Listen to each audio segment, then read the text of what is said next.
Shall we begin?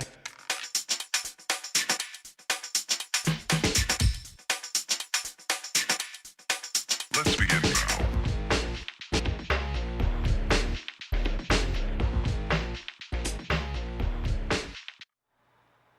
Okay, folks, thank you for watching Right Watch for You. I'm here to review my everyday carry. So first, we start with the wristwatch check. So I'm wearing my Seiko SNKM 61.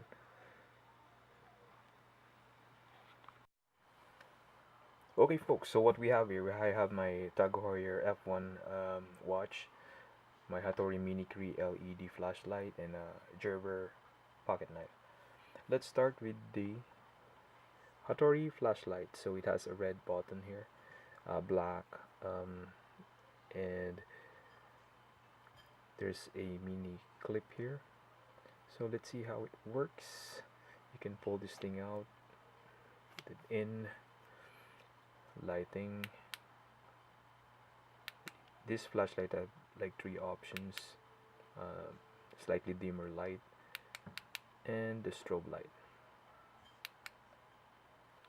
You can pull this thing and you will see there's a mini light. You put it on, bigger light, there you go.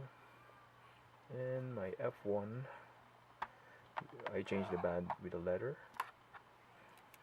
And my pocket knife, my Gerber pocket knife. I use this a lot when opening boxes. Let's weigh them up. Turn on. This is in grams, so this is 70.3 grams. My watch, 80.2, and the Gerber, 50.1 grams. Thank you for watching.